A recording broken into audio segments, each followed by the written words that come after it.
Hi everyone, it's Hannah here today. For today's experiment, we are going to be creating some very special bubbles. Now these bubbles we are going to make are going to be so special because we are going to see whether we can make a bubble inside of another bubble, and they make some pretty funky shapes too. Now, in order to create this bubble mixture, we are going to need a few things from our kitchen. We're going to need a jug, and we're going to fill that up to about 200 to 250 ml of warm water. So make sure you do that with an adult supervision.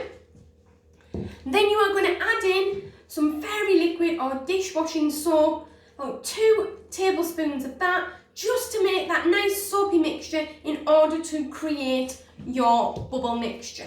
Now, that's an ordinary bubble mixture. Ours is a little bit special. So we are going to add in something else, and it's something that we all love.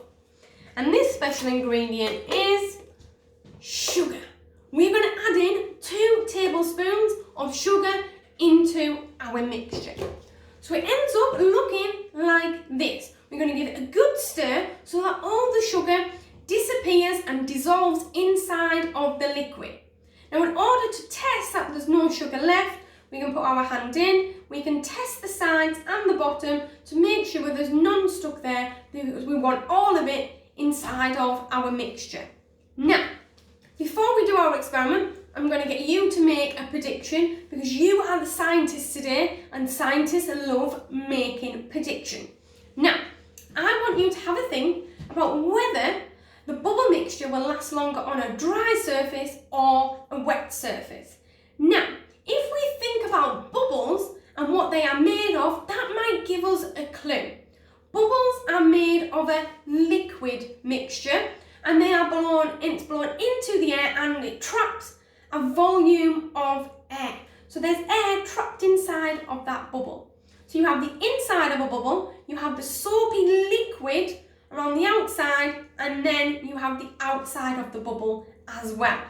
Now, for this experiment, so I want you to make your guess now by guessing whether it was going to be stronger on a dry surface or whether it's going to be stronger on the wet liquid surface. Now, let's go on to our experiment now. And we are going to need our bubble mixture, and for this we are going to use a straw, okay, to blow our bubbles successfully. So I have got a dry surface here, and I'm going to mix my bubble mixture around. Okay, make sure that I get lots of bubbles inside here, and then I'm going to blow it very gently onto my dry surface. Okay, so a very light bubble, it didn't last very long. As soon as it hit that surface, okay, it disappeared straight away, it dissolved, because the dry surface puts a strain on the bubble and makes it disappear very quickly.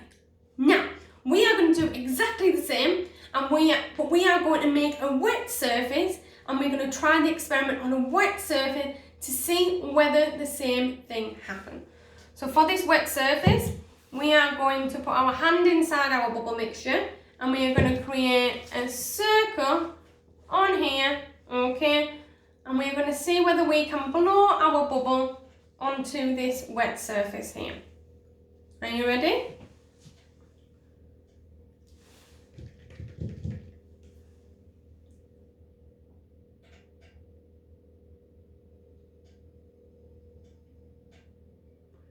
Wow, look at the size of that bubble, that's fantastic.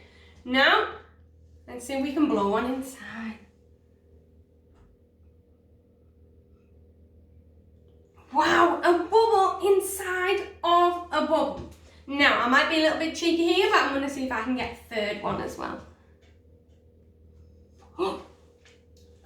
It caught the side of my straw and it evaporated really quickly. But that is a test for you. I want to see how many you can create inside and see how long your bubbles last for using that mixture. Now, the science behind that is, in water, it is a chemical compound. It is made of 2 hydrogen and 1 oxygen atom, and they really like each other.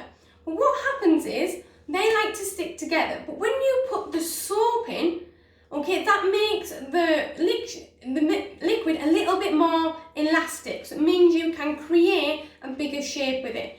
And then when you add the sugar in, that slows down the evaporation process and allows your bubbles to last much longer. Now, did anybody notice anything when we were blowing our bubbles?